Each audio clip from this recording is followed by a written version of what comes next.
Welcome to the Thundercloud. I hope everyone's doing good tonight after the Jays lost and all that bullshit. But I put a poll up. I'm not sure if it's working or not. So the question that I pose to all of you is: do you think the Blue Jays did enough by going 1-1 at home in the World Series to kick things off? I cannot vote, so I am not allowed to contribute to the votes. Unfortunately, I kind of wish there was like a maybe answer in there, cause I'm kind of thinking yes and no a little bit, cause I kind of think going 1-1's good. So they definitely took care of business. Now they could have took care of business a little bit better, in my opinion, but it wasn't really meant to be. But the Dodgers also took care of business. All they really needed to do was to go, 1-1 as well. The series now will shift. There's a day off tomorrow. We'll shift to 3 games in LA. And that's where I want to ask a second question. Of course, Sage votes no. And he might not be wrong. I mean, that's why we put these things up there. Might not be wrong at all, to be honest. Sage says, I can't believe I bet every penny I had on the Jays winning. Well, I mean, I hope you didn't bet it on one game. I certainly hope you didn't bet it on the series either. As your financial advisor, I would say that baseball is very risky to dabble in. I don't think I would have done that, Sage. Just between the two of us. No one else is listening, so just between the two of us, you might have fucked things up a little bit. But what would you consider a success for the Jays on the road against the Dodgers? Is my kind of next question here. There's 3 games on the road. The advantage is tilted to the Dodgers, obviously. They kind of have their own little home field advantage now, slightly. If the Jays go 1-2 on the road, is that a success? Obviously, we know if the Jays go, they lose all 3 on the road, that's not a success because they will have lost the series. But what do the Jays have to do on the road to consider that a win? Do they have to win 1? Do they have to win 2? Obviously, all 3 would be great. They'd win the World Series, but unlikely. We did lose. We did lose the first 2 against Seattle. Then we went 2-3. So if we go 2-3 this series on the road, that would put us up 3-2 coming back home. Yeah, I think worst case, if you can bring it back home, that's not the worst thing in the world. So I think 1 would be like a partial success. 2 would be, a pretty damn good success. Going up 3-2 with a chance to actually win at home would be pretty huge. But I mean, you just can't get swept. I think the Jays will probably win maybe 1 of the games. They could win 2. I mean, we don't really know what the fuck's going to happen, but I think they definitely did a lot better than they did against Seattle. Going 1-1 to start things off takes the pressure off a little bit. We'll kind of get into the future of the series a little bit later. Let's get right into what happened tonight. So what happened tonight is the Blue Jays ran into a juggernaut pitcher known as Yamamoto. Yamamoto went the complete fucking game. He only allowed 4 hits, 1 earned run off a sac fly to Alejandro Kirk. Had 8 strikeouts as well. And as we all know, a complete game in this day and age is a lot more rare than in seasons past, right? So, pretty huge for him to go to complete game. One trend I kind of noticed for the Jays that's just kind of interesting to note. They've hit some really good pitchers very hard, but I'm kind of noticing that this team, and I could be wrong, I'm just looking at the playoffs against top pitching. They seem to hit the lefties a little bit better, in my opinion. I mean, they teed off on Max Fried, Carlos Rodon, and they did well against Blake Snell.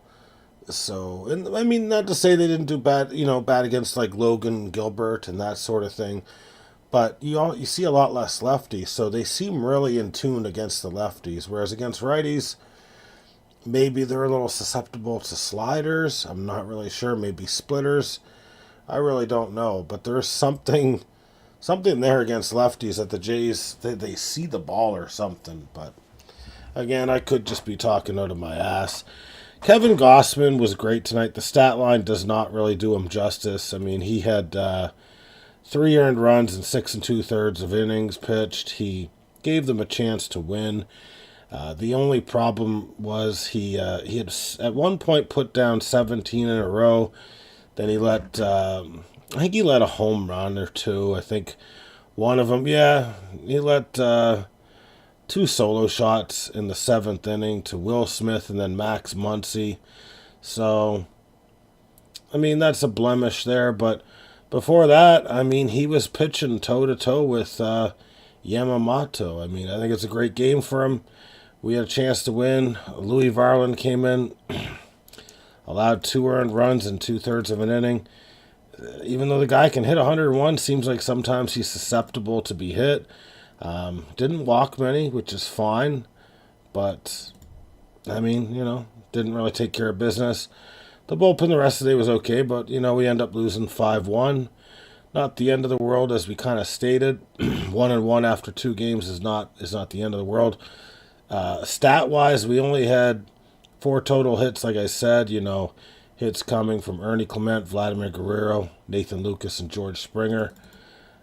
The only RBI coming off a sac fly. So, tough pitching that we faced tonight. It happens. Got to move on. And kind of what's interesting to me is the Blue Jays shuffled the rotation, and I'm not necessarily in agreement or disagreement with it, but rather than seeing Shane Bieber in Game 3 against, Tyler Glasnow, we're going to see Max Scherzer going, which means if this goes the distance, goes 7 games again, you would see Max Scherzer as the Game 7 starter. Now, I don't know if there's something stats-wise that we don't know about how the hitters fare off of Shane Bieber. I'm really not sure if they don't like how he looked in his last start. I'm really not sure.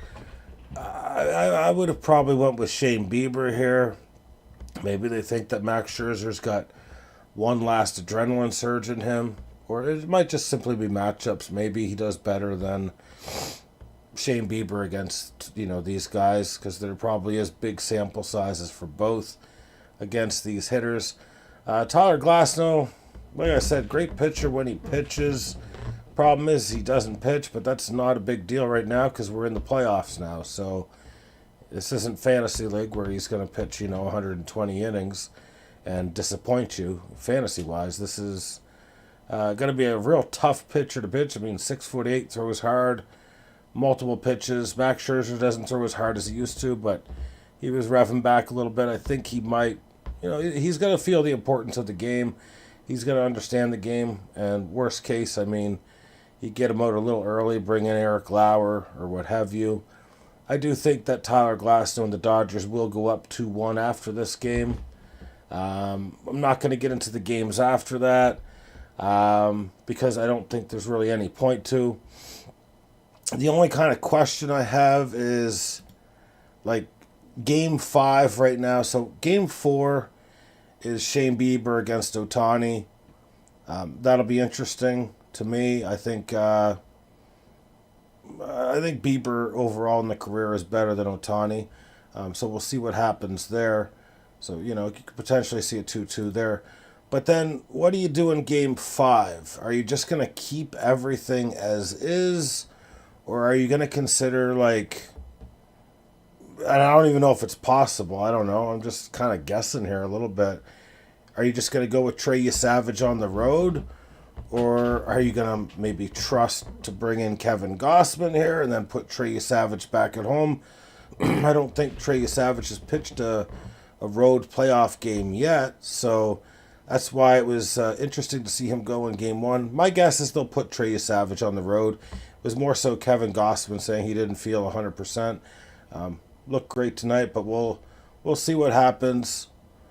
Hopefully, Jays can win one or two in the next 3 games and bring it back home to Toronto and hopefully win the World Series. I mean, they're up against it, but I mean, so far they're doing better than the Yankees were last year when the Yankees got down 3-0 to start the series against the aforementioned Dodgers. Now, tomorrow we do got some games on the go, and I think we should get right into the football games that we got on tap for Week 8. Thank God there's no morning games. I hate the morning games. I think they're dog shit, and you should think they're dog shit too. Am I wrong? Tell me I'm wrong, and I'll tell you I'm right. So, the Buffalo Bills on the road against the Carolina Panthers. So, interestingly enough, I don't think Carolina has suffered a loss at home. They've been pretty damn good at home. I don't think Carolina's necessarily going to win the game, so I really don't think that's going to happen. They could. They absolutely could. Buffalo, they're 4-2. They are a beatable team. I just feel like, okay, Buffalo wins on the road. That's my pick'em. So if I'm going with my pick'em, I'm taking Buffalo on the road. At home, I think Carolina can cover 7. So I'm going to take Carolina to cover 7. Buffalo to win the game. The next match we got here, very interesting. The Bears' offensive line has been looking good the last 2 weeks. The running game has gotten better because they're creating holes. They're opening things up for DeAndre Swift and Kyle Monaghay and company. The Bears have a pretty good record. The Bears are certainly a better record right now than the Baltimore Ravens. Lamar Jackson is expected to come back. They're 1-5, whereas I think the fucking Bears are 4-2. Yeah, the Bears are 4-2. I think Roquan Smith is coming back for Baltimore as well, so that gives them a slight defensive boost. I think we got Kyle Hamilton playing. I think Baltimore wins the game. Now, in terms of who's going to cover, Baltimore's favored by -2.5. So, being favored by -2.5 at home, it's a hard pick. I'm going to go with Baltimore to win by at least a field goal. So that's what I'm going with. I'm going to stick to it. I'm not changing my fucking answer there. Honestly, Lamar is out again? For real? When was that reported? Well, I didn't know that. When I was looking at the reports, oh, man. I don't... and I said I wouldn't change my picks!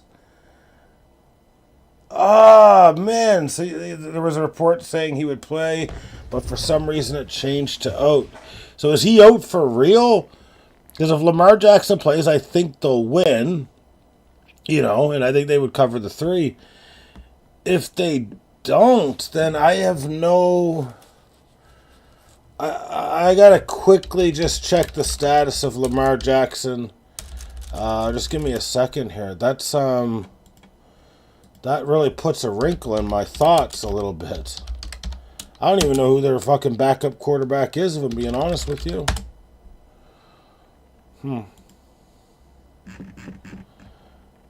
He is officially out with his hamstring injury. Okay. Interesting. It's very rare to see a guy practicing on a Friday practice and then not suit up for the game there. So it looks like Tyler Huntley's under center. I'm changing it. I think the Bears cover the spread, and I think the Bears win the game. Now, will they? I don't know. But I'm just saying that completely changes things a little bit for me. Wow. That's a big blow. That is a absolute big blow. Ooh. Well, let's move on to the next game. Interesting game. a hard one to pick points-wise for me.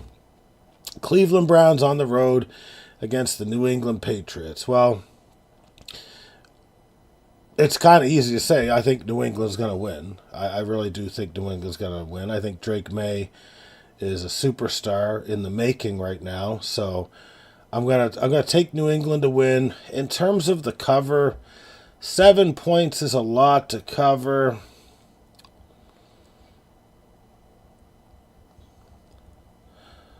I'm going to take Cleveland to cover, even though they've burned me all season long. So watch that game burn me pretty damn good, I will say.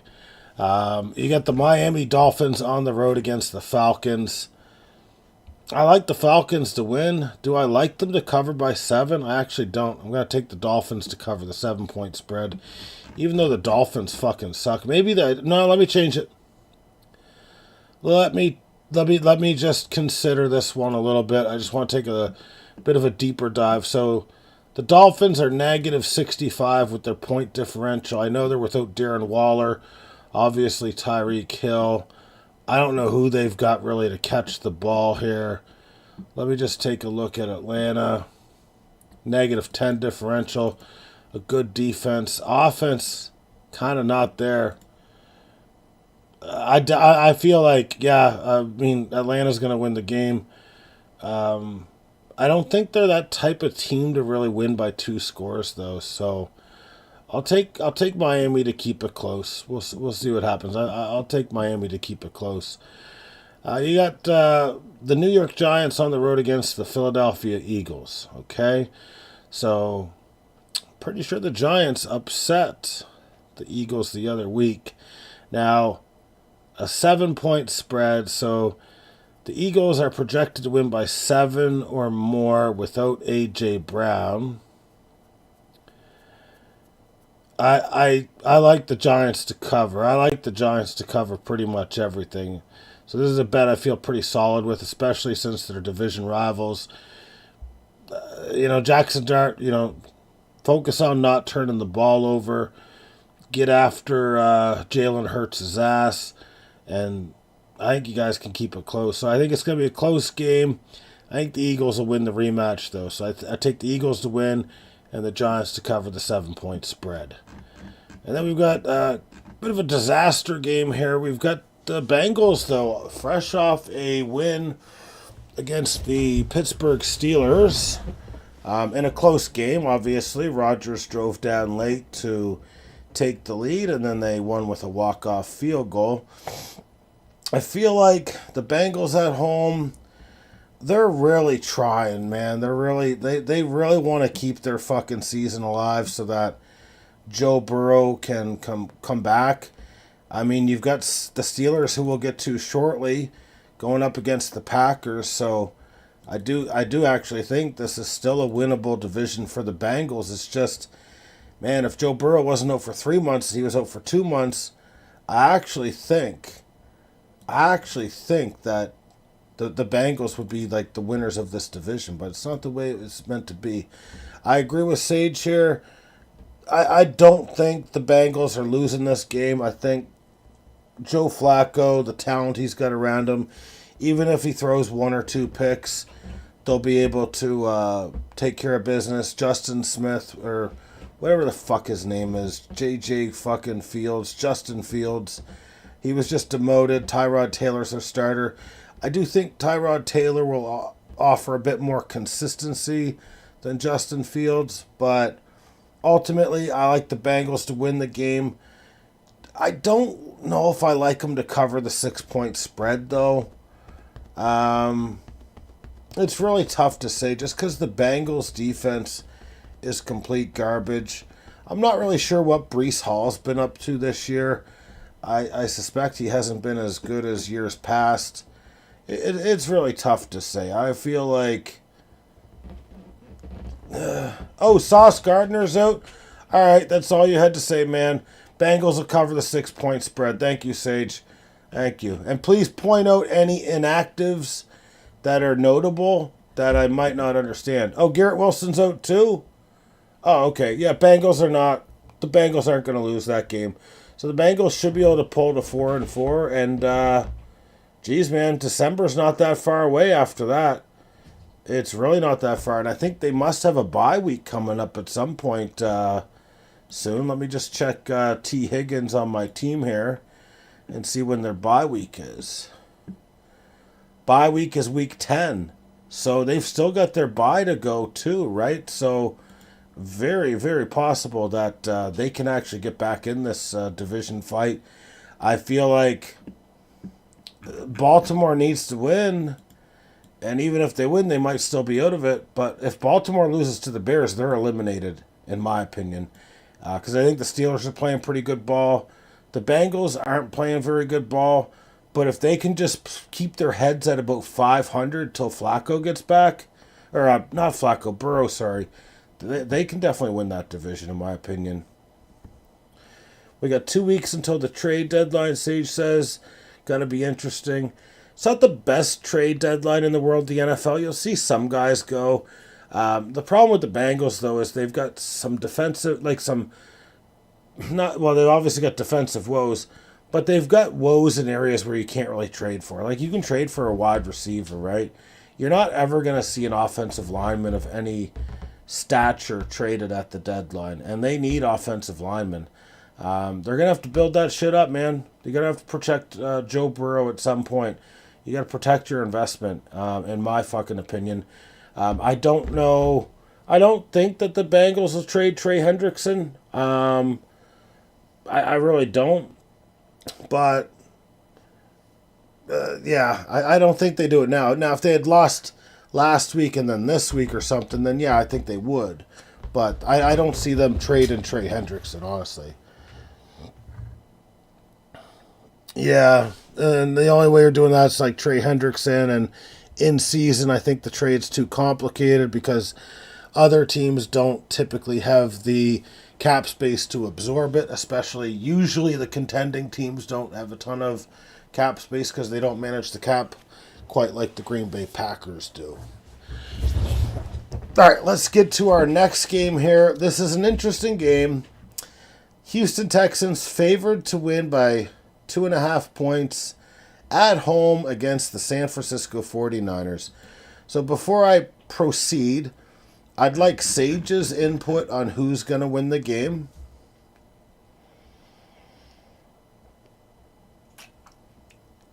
The 2-4 Texans with the net points of 39, or the 5-2 San Francisco 49ers with 7 net points. It's not as easy as you think to pick these things, especially when we get into cover the spread. Now, Houston's favored to win. The 49ers are a weird team. I believe Mac Jones is still going. George Kittle returned last week. He had 0 yards on 0 receptions. I feel like Houston needs this game, but it's really hard for me to pick them after how they performed last week. They looked lazy. They looked sluggish. I think Houston's got a really good team. Do you know, Sage, in the league, who has the best points against in the league? I'm just going to ask you. Who has the best points against in the league? Not that that's the end-all, be-all when it comes to these stats. Obviously, competition, etc., etc. Yeah, it is actually Houston. Houston's got only allowed 88 points this year. How do you have a 2-4 record? You know, let me bring out the calculator here and let's go 88 divided by 6. And what's that? 14.67. So you're letting 14.67 points per game and you have a 33% win? That's not very good. I don't understand what the hell they're doing, man. The 0-7 Jets have more. That's unbelievable. You know the Jets are going to win at some time. So they'll probably beat the Bengals tomorrow. I'm just joking. But, they'll win at some point. Crazy. Honestly, crazy. Your defense is that good. and you fucking suck. I don't know, man. I think they can force. I think they can force. I think San Francisco's due for a loss. I really do. It's tough for me to make this pick because Houston's been so lousy on offense because of CJ Stroud. I agree. I think they've got great talent. I'm going to take Houston because they're at home. And the cover the spread, I'm going to go with the San Francisco 49ers. I think it could be a 21-20 game, something like that. I think it's going to be a real tight game, man. But I think they can force Mac Jones into some trouble. I think, the 49ers can probably force CJ Stroud into some trouble, but I'm sticking with my guns. Houston to win, Niners to cover 2.5. That's a tight little pick there. That just shows Stroud is an issue if you're not winning from great defensive play. If you have a defense, that's even like, I don't know, man, letting 18 to 20 points per game. An average quarterback, like look at what Jacoby Brissett did last week against the Packers. They almost won the game against us. Great play by Jacoby Brissett against a great defense. You know what I mean? Like, that means he's not playing at that level of these fucking backups, man. Like, these fucking backups. It's not that he lacks weapons. They're trying to fix his O-line. I don't think it's... I think it's in between the ears, man. I think it's his brain. I don't think he's an overly smart quarterback. And I think that they also might have made a mistake when they fired, Kevin or Kyle Slowick. They got rid of him. It's like, oh, you're on to another offensive coordinator. Plus, he was extremely lucky in his first year. I think I said that during his first year in conversation, obviously not on here. So, yeah, I think CJ Stroud is a problem, and I think he needs to get it together, honestly. Let's move to the next game. So, let me just see what Sage is saying. It's sickening seeing him with so much wealth and sucking, while Cam Ward has rags and is still kind of doing okay. Sage is sick to his stomach because he knows they can't protect Cam Ward. Doesn't have much for weapons outside of what Calvin Ridley. There's not a lot going there in Tennessee. But you know what?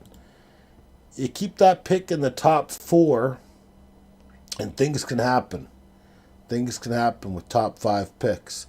Top 5 picks, hey, maybe you draft a Joe Alt, Maybe you draft, a top wide receiver. I don't know. I don't know what the fuck you guys need. I do a little bit. But I'd start with the offensive line. And I'm one of these guys where if I was Tennessee, I'd be looking, okay, I'm doubling up. So I'm doubling up, or I'm trading out. I'm gathering picks, doing what I have to do. 2 of my first 3 or 4 picks would be offensive line, specifically in the tackle region.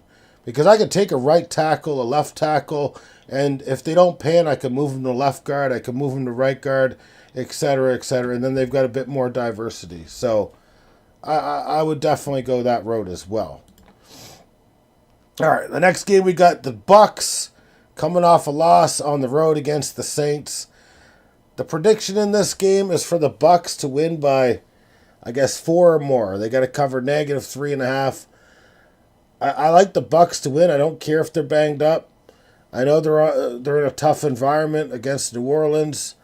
I like the Bucks to cover it as well. I think they'll come back. They're a good team, and they'll get things moving in the right direction, in my opinion. An interesting game here. And I might go against the grain twice. The Dallas Cowboys on the road against the Denver Broncos. The Denver Broncos, to me, they've got a nice little defense, in my opinion. They've snuck out some late wins by a point or two, some walk-off kicks, all that sort of shit. The Dallas Cowboys have the second most points in the league to the Indianapolis Colts with 222. The Dallas Cowboys are also the second worst defensive team in the league with 206 points against. The only team worse than that is the Cincinnati Bengals with 214. I'm taking Dallas to win. I'm taking Dallas to win this game. I think that Bo Nix hasn't always been consistent. I think they got incredibly fluky last week against I think it was the Giants that they came back, had that big win against. I think Dallas will win the game, and they'll cover the 3.5 spread, obviously, if I think they'll win the game. I think Dallas wins on the road here. I think you got an upset here. So if you're looking for an upset pick of the week, that's my upset pick of the week right there. Now, Sage, we're saving the two best teams for last. With the best team for last for Sunday Night Football. Tennessee is on the road against the Indianapolis Colts. Okay. The Colts are favored to win by 15 points or more, essentially. It's a negative 14.5 spread. I like the Colts to win the game. I think, Sage, you'll agree, the Colts will win this game, especially with it being at home. Now, I'm going to sound like a broken fucking record, but like, to win by 3 scores on the betting line, 3 scores, I don't know, man. I got to go with Tennessee to cover again. I'm sorry. I think Tennessee can keep it within 15.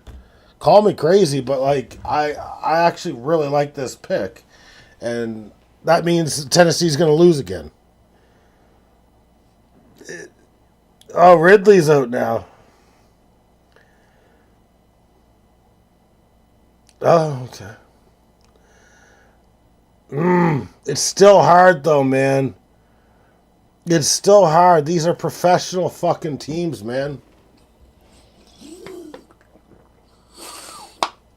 Let me mull it over. I'm going to grab a beer and mull this over. Just give me 1 second here. Leave any comments that you need, Sage, but I need a beverage for this. This one's fucking my head a little bit.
We got the pride of the Maritimes coming in right here. Let me take a look here. I don't know. There's 3 numbers I see in my head. Snead is hurt as well. Simmons is out.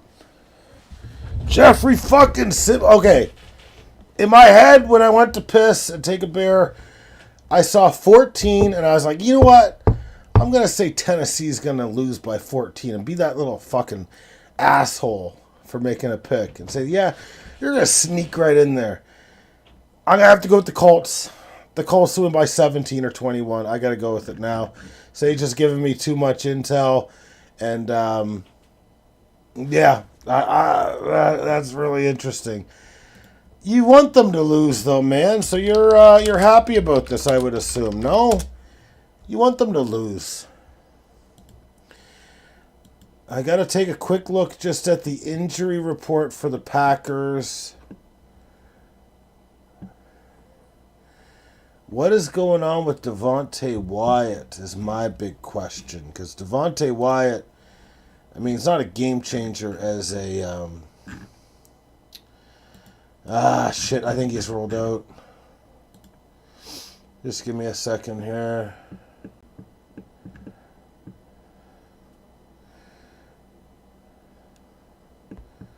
I don't care about Steelers Depot, man. I don't care about them. I want to know the fucking Packers injury report.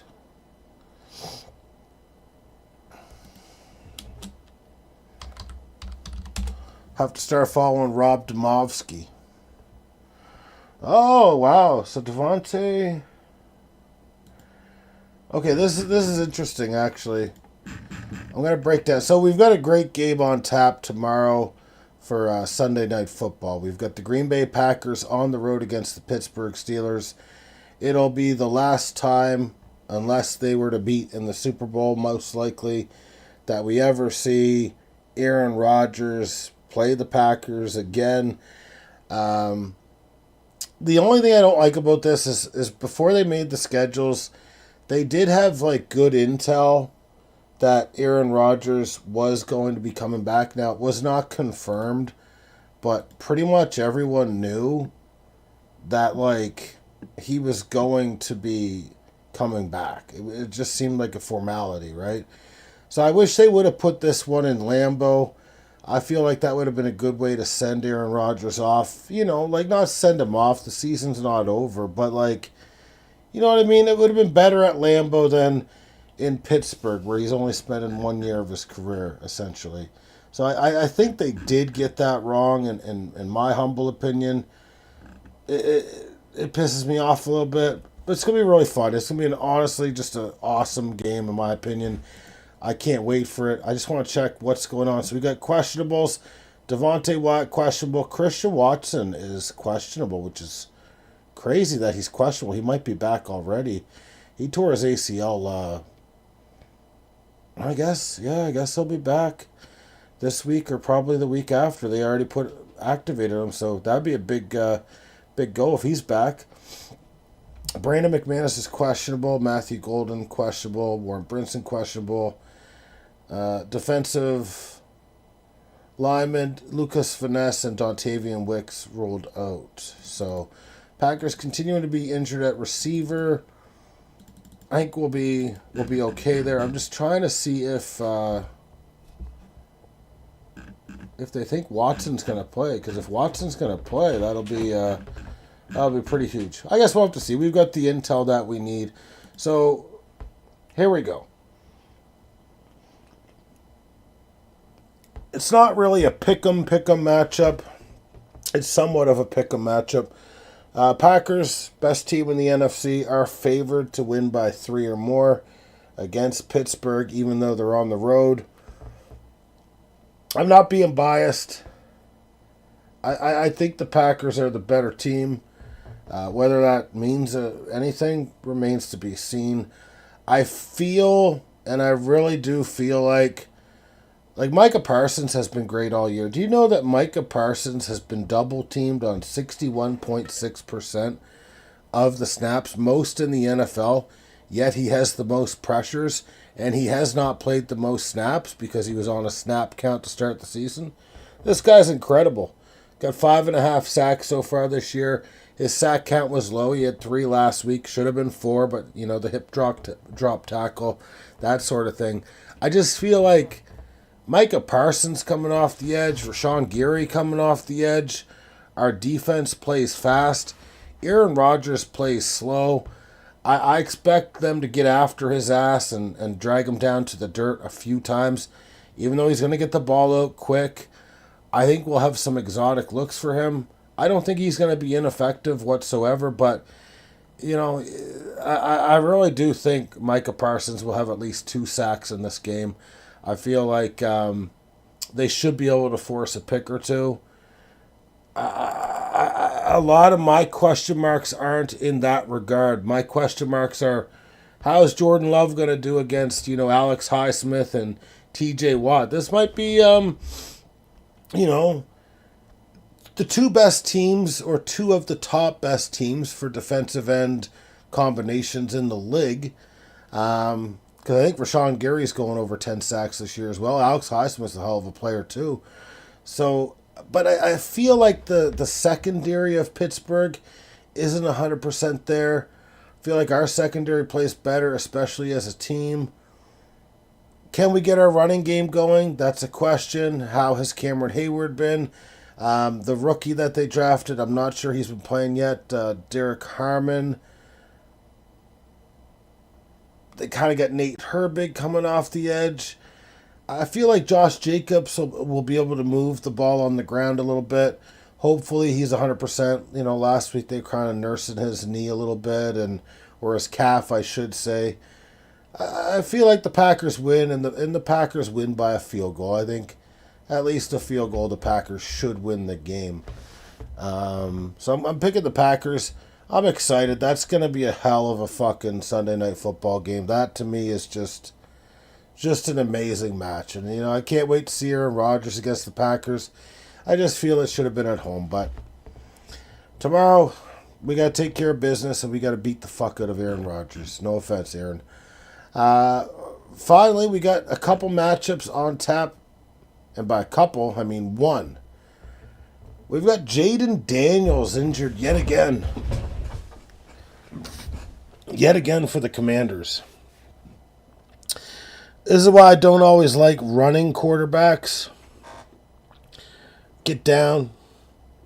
Jaden Daniels kind of remind me a little bit of C.J. Stroud. He's much faster, though. Different types of quarterbacks. I think we can safely say this is a bit of a sophomore slump for him. Hopefully it doesn't become a junior slump for him. Athletically gifted for sure. But he's not playing this week, so why are we talking about him? It's Marcus Mariota up against the Kansas City Chiefs, and they're on the road too. Commanders got the oldest defense in the league. I think they'll do okay against the running attack of Kansas City because their running attack is pretty fucking bad, if you ask me. I like the Chiefs to win the game. Obviously, everyone does. They're only worth fucking $1.12 for every dollar that you bet. So you make 12 cents profit.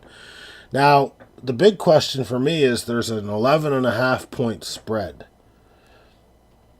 I think the Chiefs will cover that spread because they've got Rashee Rice back. They've got some options. They got Tyquan Thornton. They've got, I think they got that Worthy guy playing. Of course, they've got Hollywood Brown. Travis Kelce's kind of a non-factor. I'd probably rather have Gray on my team right now. I'll take Kansas City. I'll double down on them to win and to cover the spread as well. So that is my picks for the week.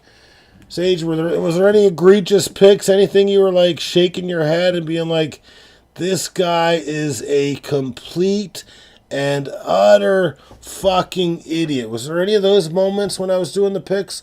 Oh, obviously 59-0, Sage says. I make good picks, man. I just wish I knew. It's hard for me to keep up on the, you know what I mean, on the injury report with all the teams. I'm not, you know what, Sage? I want you to say this right now. I want you to say, Steven, you're a sweet boy. You're a sweet boy. Because I've been nice. I've been nice to Tennessee all year. I have not trashed them once. I have showed them respect. And I believe that I have believed more in Tennessee than you. I'm looking at the cover of the spread every week, and I'm like, oh, I kind of like Tennessee right here. I really like these bastards. Even though they can't fucking play, they've got no O-line, no offensive line. They need to work on their D. I kind of like these guys. I don't know what it is, man. Why the fuck do I keep fucking thinking these guys are going to cover spreads? Dear God in heaven. I don't know. I mean, you're going to like... You're going to like where they're at by the end of the year, I guess, right? Like, because that's going to get you your good pick. Actually, you know what? Because Tennessee's been so bad this year, I want to just quickly break down. Let's go top 7. So let's go win percentage, top 7 teams currently in the entire league, and then the bottom 7. So that's what I'm going to do. I know that you're pissed now, but you will be happy then. So currently you got Indianapolis Colts as number 1 with an 857 clip.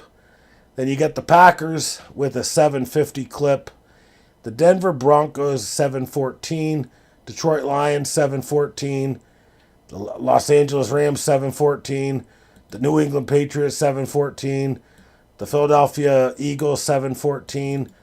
dear God, there's more teams at 7-14 than I thought. San Francisco, 7-14. You got the Seattle Seahawks, 7-14 win percentage. You got the Tampa Bay Buccaneers, 7-14 win percentage. So that's 1, 2, 3, 4, 5, 6, 7, 8 teams tied with a 7-14 win percentage. The only two above that are the Indianapolis Colts and the Green Bay Packers. So a lot of shit's going to play out here, and it's going to be fucking interesting. Now, since we did top 10, let's go bottom 10. I think that's the best way to do it. So, if the season ended today, sort of thing. Well, if the season ended today, the Jets, the Titans are worse than the Jets. Wow. In terms of point differential, they're a negative 96. The Jets are a negative 54. That Arizona game, that's going to haunt you guys, isn't it? That win? Wasn't it against Arizona Mercado at the 1 yard line? You guys want to be 0-7 right now. Jesus Christ. Anyways, 0% for the New York Jets. And then you got the Dolphins, 143%. So let's just say fucking 14%. The New Orleans Saints, 14%. Titans, 14%. So that would be your top 4 if we were drafting today. Then surprisingly, you get the Ravens fifth worst in the league at a 167 clip, and the Arizona Cardinals at a 286 clip, so 28%. Those two teams are good teams in my opinion, and those are teams that would be picking 5th and 6th if the season ended today. No questions asked.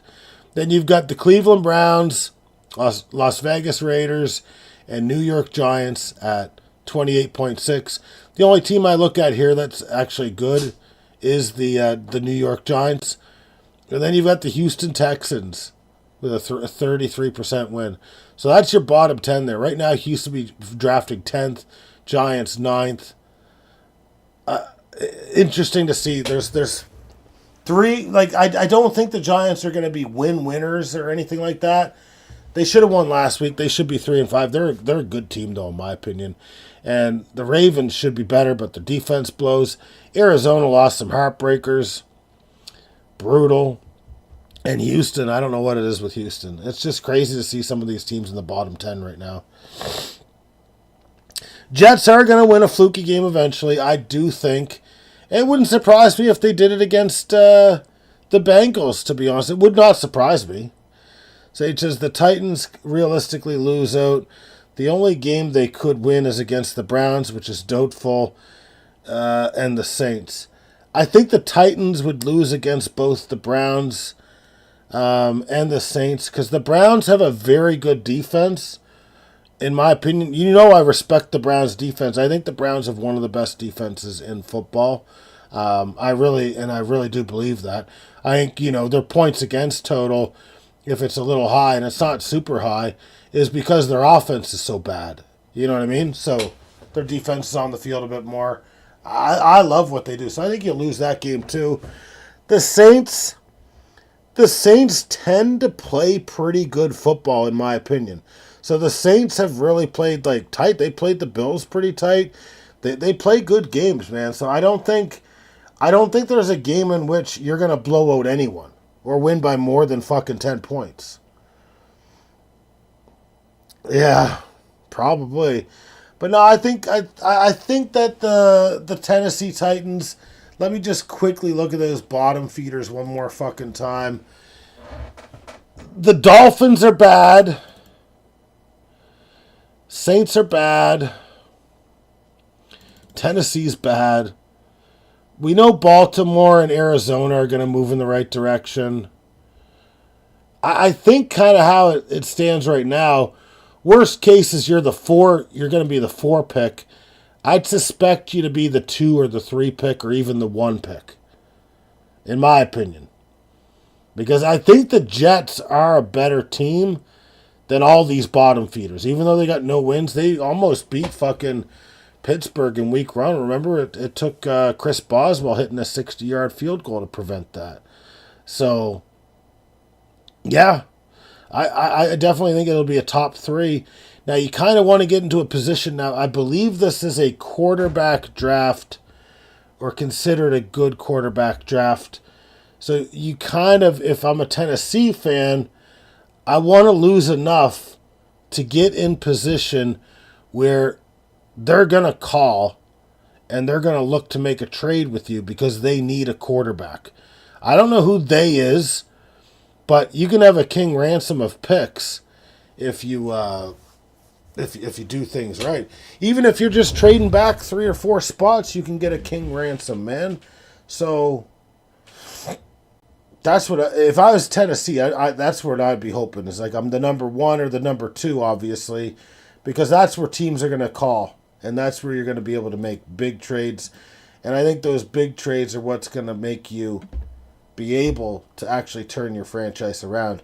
Because I feel like the Titans are not one of these ones where they can just have one shitty draft class and be good. I feel like it's at least 2 draft classes, and I feel like you need to accumulate at least like 10 or 11 picks per draft class if you're going to do it the right way. Now, I don't know who your GM is. I don't know who your owner is. I don't think they necessarily know what they're doing. That sort of thing. So you also need the right people in place to make this happen. You got your quarterback, great. You got to get your offensive line next, honestly. I don't think Tajay Spears is that bad of a running back. I don't think you need to worry about going running back. Are you going to need some receivers? Yes. Do you need to draft them in the first round? No. You get receivers in fucking rounds 2, 3, 4, 5, 6. That's where you can get them. The GM is fine. He was the KC front office for a while. So we'll see how they do. If they end up in the right spot, you got to be hoping. And I want you to say this. That's what you're hoping for.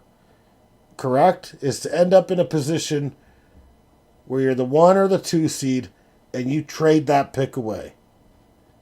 That's got to be what you're hoping for, correct?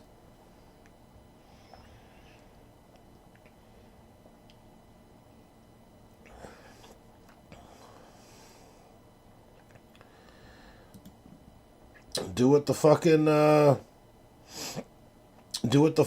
was it, the Houston Texans did the other year. Yeah. Or trade back. There's nothing wrong with trading back. I just feel like the team, when your offensive line's completely in shambles, when you don't have any wideouts, your running backs will be fine. You can take them in the 6th and 7th round. You just need to start gathering a bunch of picks. But first and foremost, protect the quarterback and get him a weapon. And I don't know, you guys probably have a boatload to spend in free agency too, I would assume. I would assume you guys have a lot of money to spend after this year.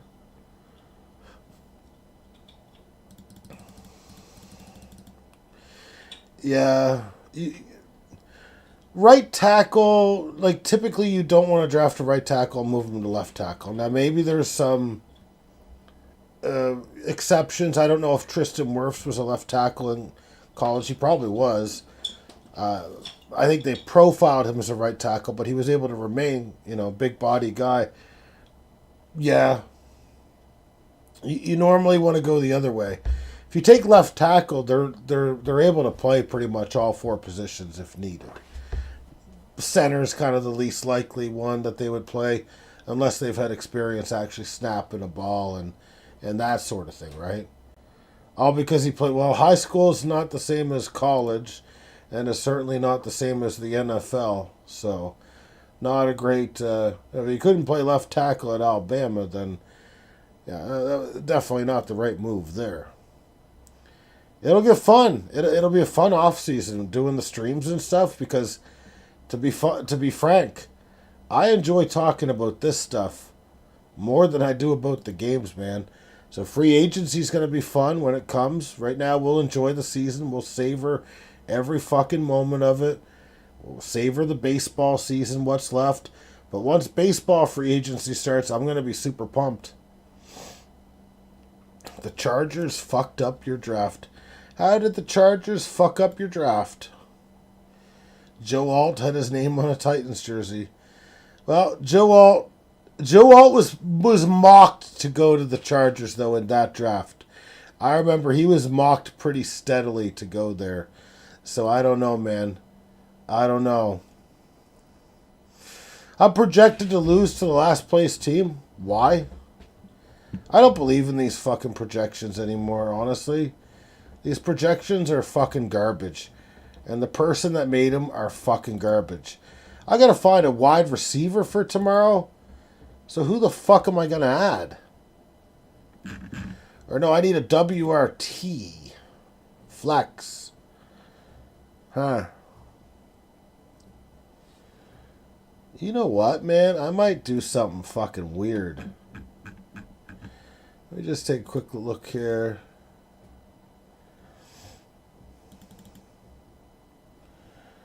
Oh, he's been okay. Interesting. Trying to figure out who I'm going to add.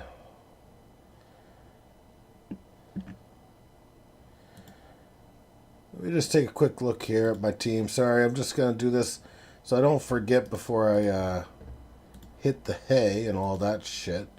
Take a quick look at the comments, though. Chargers should have taken Neighbors. Fucking bastards.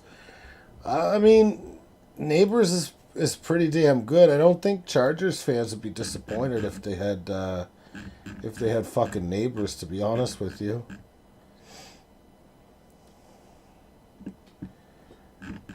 Let me see here. Okay, so I've got... Okay, I do need to add a wide receiver. Alright, I'm going to add a wide receiver right now while we're on the stream. Who?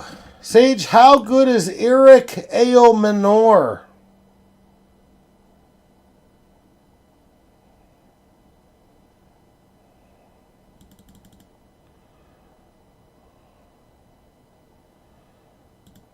Is he going to have a big game tomorrow? Because, okay, let me look him up. Eric Aomanor, Roto World. He should get targets, right?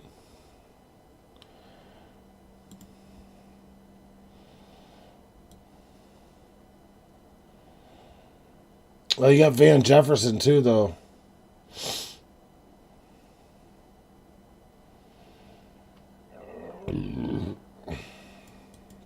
I don't think I can add him.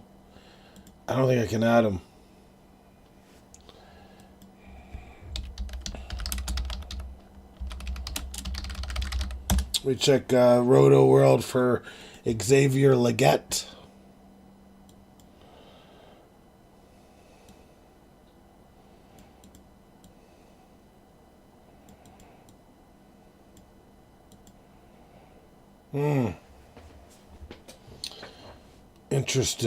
Interesting. Okay, who else do we got here?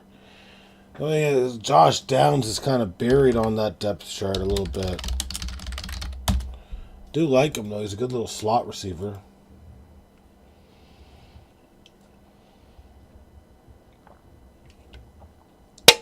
I'll just add Josh Downs back, go with what's familiar. And in doing so, Trey Tucker will be dropped.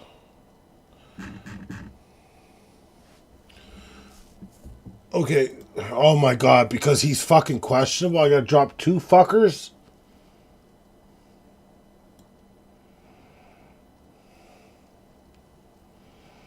This is fucking bullshit.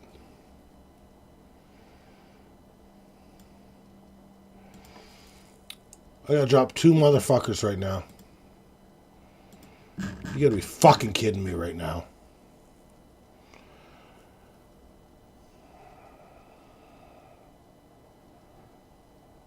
Sage thinks Eric will have one of the touchdowns.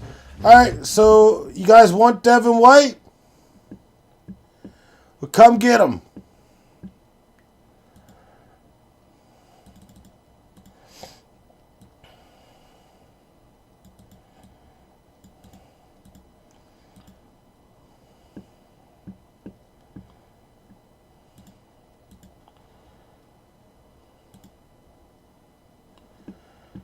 I need to make a fucking move here, man.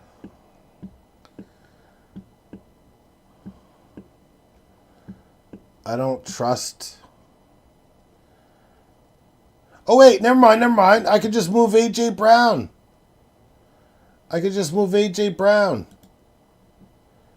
Okay. Never mind. False alarm. Where is it?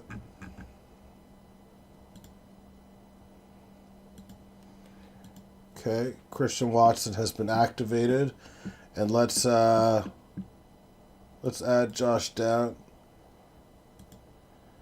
Oh my God, these guys are so fucking petty, man. These guys are so fucking petty. I swear to fucking God. And then it goes through after saying a fucking... Are you fucking kidding me right now? Are you fucking kidding me right now? Man, they make everything so fucking hard here in Yahoo. Whoever the fuck thought of Yahoo needs to go to fucking hell. Straight to hell. Sorry if that's a little harsh. I don't mean what I say. All right, let's get AJ Brown moved. Let's get Josh Downs added here. I'll take a look at the comments real soon.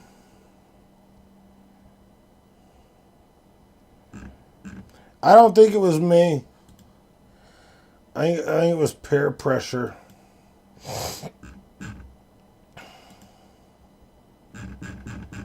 All right, let's get Josh Downs in here.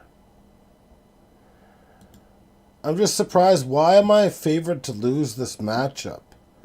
Justin Herbert just put up 41 points, and Jordan Addison just put up 11.6. It's not like I had a stinker on Thursday. That's like 52 fucking points. Who does this fucking guy get going? Yeah, he had a good running back performance from Kamani Vidal, but like Nick Chubb? You think Nick Chubb's going to do anything? I don't. He's got Bijan Robinson. Okay, cool. He's got Tony Pollard. Okay, cool. He's got Jaden Higgins. Okay, cool. Matthew Golden. Cool. Darius Slayton. Okay, cool. Daniel Jones. Okay, cool. I guess Daniel Jones is a good play for this week, though. I don't know. If I lose to the last place team, though, I'm not going to be very happy. That's all I'm going to say about that. That's all I'm going to fucking say about that. Alright, let's take a look at the comments here. Shut the fuck up, Sage. Like, don't turn me into a fucking meme and says he doesn't trust the projections and is furious reading them. I mean, that's kind of how I am, though. I'm not going to lie. That is kind of how I am. Because I take it as disrespect. Do you guys got any defenders? You guys got any defenders that can slow Daniel Jones down? It's going to be a Jonathan Taylor day, isn't it? It's going to be a Jonathan Taylor day, right?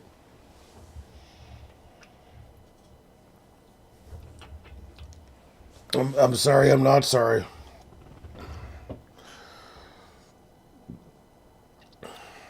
What do you mean, yeah, one? I forget what the question was.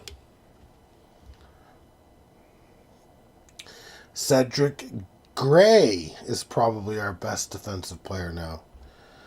You got one good player.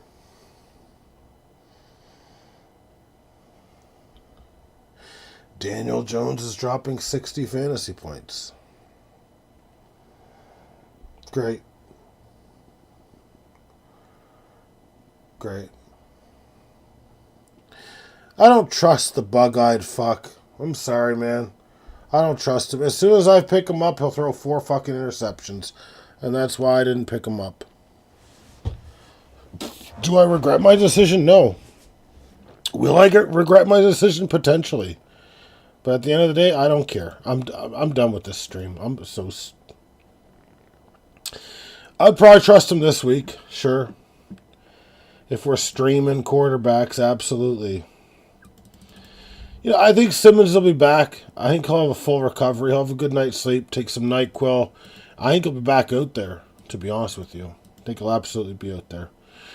Titans are going to generate zero pressure. Sage, you sound like the most depressed person in the world when it comes to talking about your fucking team. I feel like you need some medication, maybe a beer, maybe a donaire. You need something to bring your spirits up, man, because you're hitting rock bottom and you're scaring me a little bit. So I need you to get your head on a swivel, because I can't have my wrench in the trench. I can't have you in the trench, man. I need you working that thing. Working that wrench. Okay?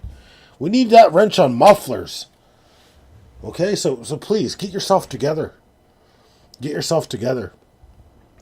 Nathan told me, it's weird that Nathan's the one telling me. Nathan doesn't drink or swear, do drugs, any of that shit. He's kind of a dork in that respect.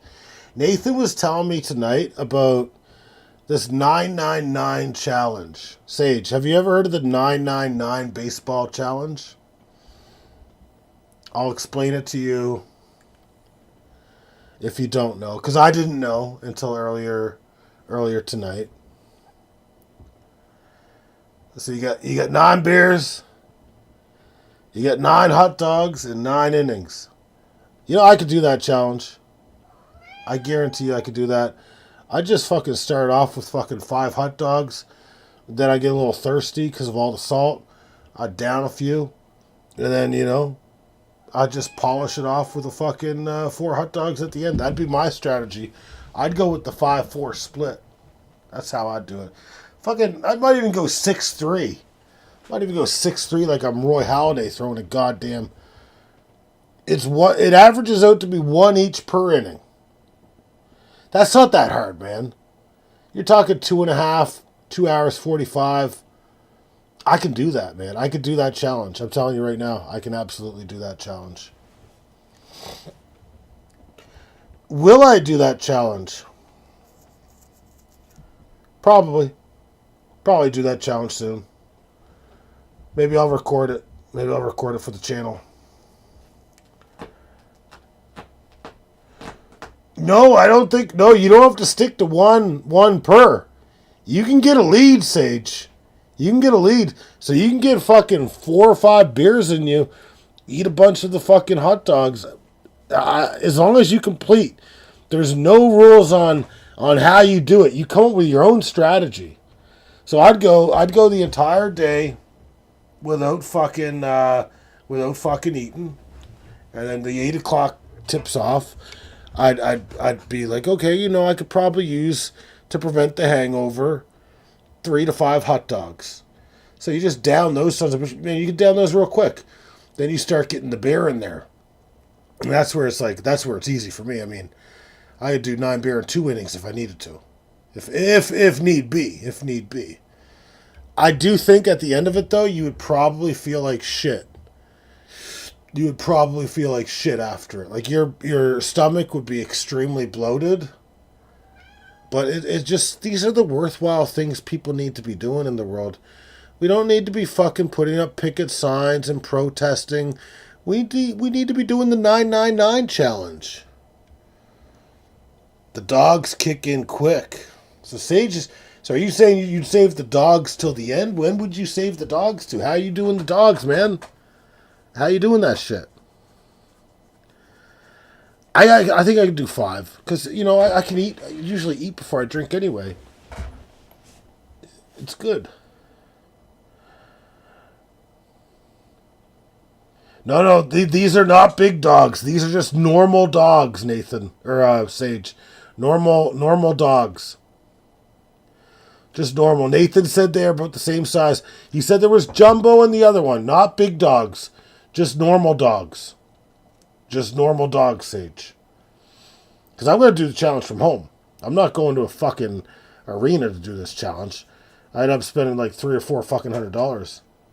I just do it at the house.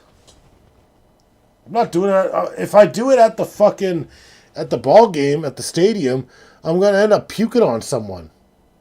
You think that's easy to do in less than 3 hours-ish? I think you'd be kind of fucked up after that, though. I'm not going to lie. But especially if it's like fucking, I drink the 6%, man. I don't drink the pussy beer. I drink the 6%. So, if you're doing like fucking Coors Light, oh my god, I could have that challenge done in 5 innings. Dude, to eat 5 or 6 hot dogs is not that hard. There's nothing to them, man. There's nothing to a fucking hot dog. 5 or 6 and you're still like, you're full, but you're not like stuffed, in my opinion. Sage says, I used to down 12 to 13 in grade 8 at our hot dog every Friday. Wow. Hot dog day every Friday. Wow. I mean, that's impressive. And how long did you do that? That was just on a lunch hour?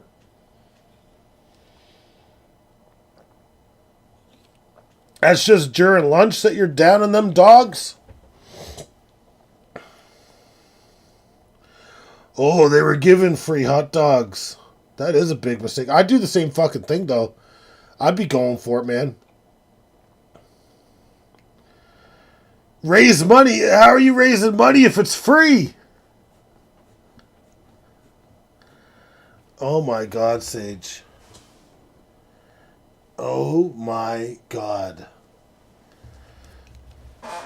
You basically cost any proceeds that were going to that fundraiser were basically cost because you ate them all. Oh, everyone else had to pay.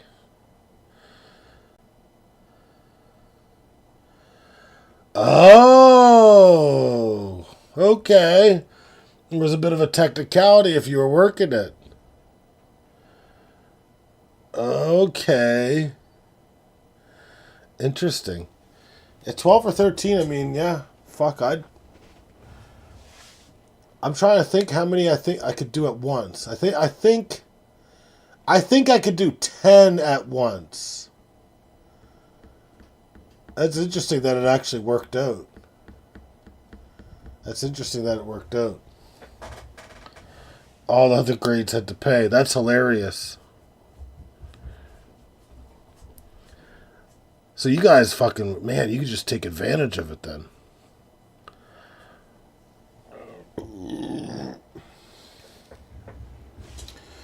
Byron Young of the Los Angeles Rams, defensive end, is currently on the trade block, apparently. Not the trade block, but the I want to trade for block.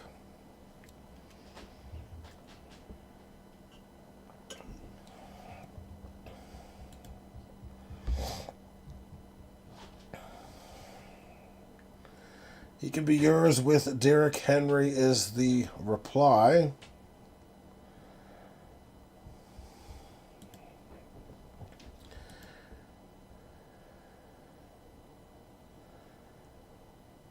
I wouldn't trade with her. She's not going to give you anything useful.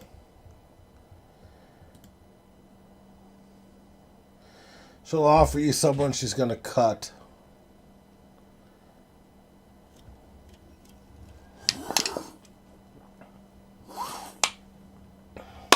I said I wouldn't trade with her. She's going to trade you someone who she plans on cutting. Probably Josh Hines Allen. That's probably what I see going down. But feel free to talk trade. I'm going to grab one more beverage, and I'll be right back. If you guys don't have a trade made by the time I get back, we're going to call the stream there.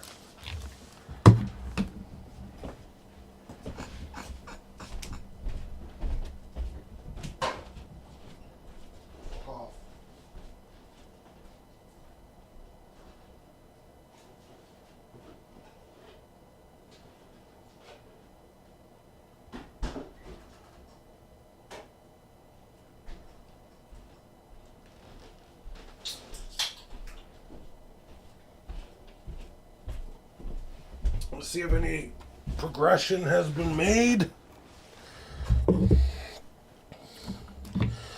Oh, apparently Josh Hines Allen has already been dropped. Just once Young. What are you willing to pay for Byron Young is the question that Sage is going to ask.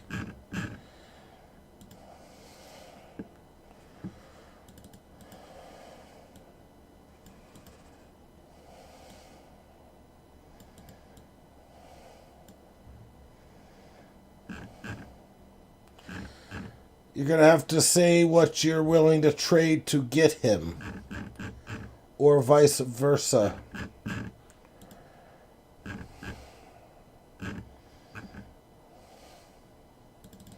Oh, Terry McLaurin's coming back for the Commanders. That's good. Trey Hendrickson's going to play for the Bengals. Kirk Cousins, highly likely to start against the Dolphins. Oh, wow. That might change my pick, actually. I might go with the Dolphins now.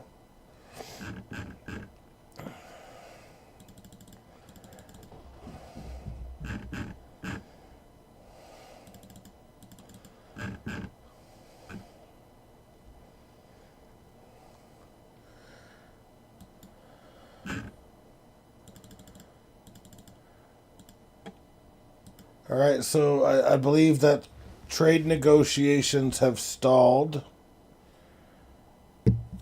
Don Henley of the Eagles? No, I don't want Don Henley in a fantasy football league.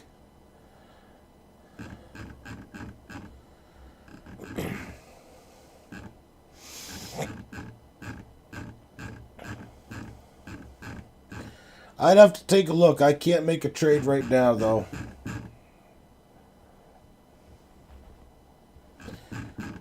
Yeah, same thing. D. Henley, Don Henley.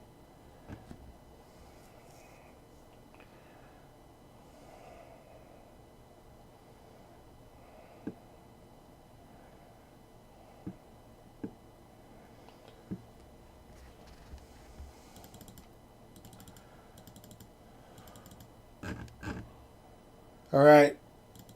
I feel like we should get to it. Call this stream right here. Oh, wait.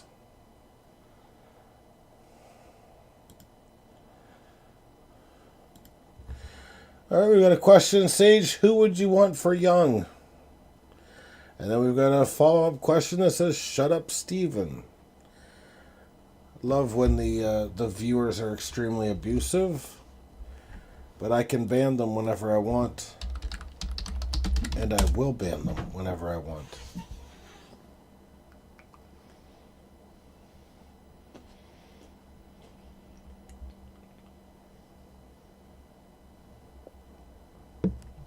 Roquan Smith have to be included. If Roquan Smith's included, I'd like to trade Devin White to add Roquan Smith.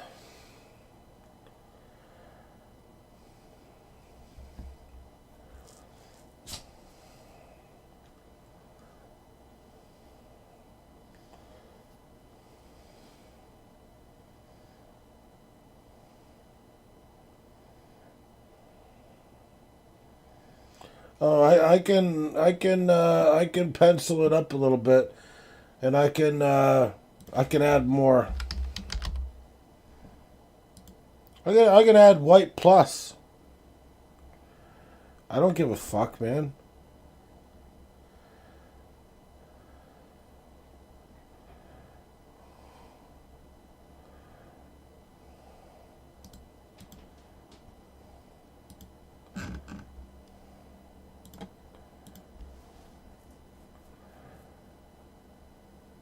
All right, we've got silence. We've got silence in the air tonight. I don't think that the trade's going to get made.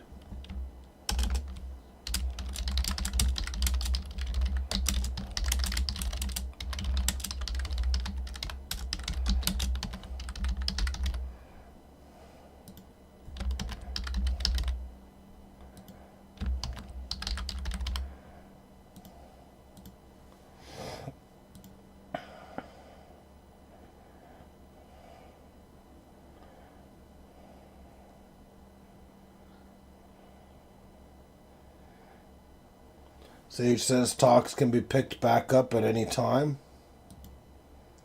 The Thundercloud Discord can be the trade talk hub. It's not a bad idea to throw trades out there. It's probably better than doing it on Yahoo. But then again, doing anything other than on Yahoo is a better idea. I would say, too.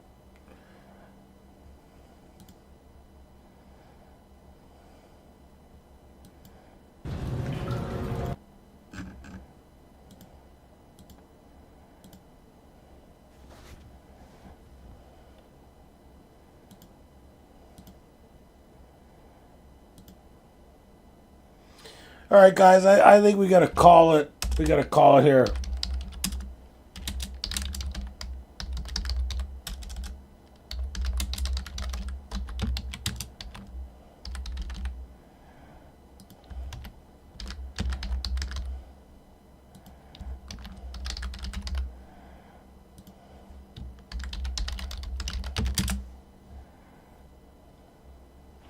Sage says, end the goddamn stream. I got a big day tomorrow. All right, I'm going to press the red button. I'm going to press the red button, and we're going to end this stream, and cats will be fed, and everything's going to be good again. All right. Good stream, guys. We'll be back at it tomorrow. Have a good night. Go Pack, go. And let's hope for the Titans to lose. See you tomorrow.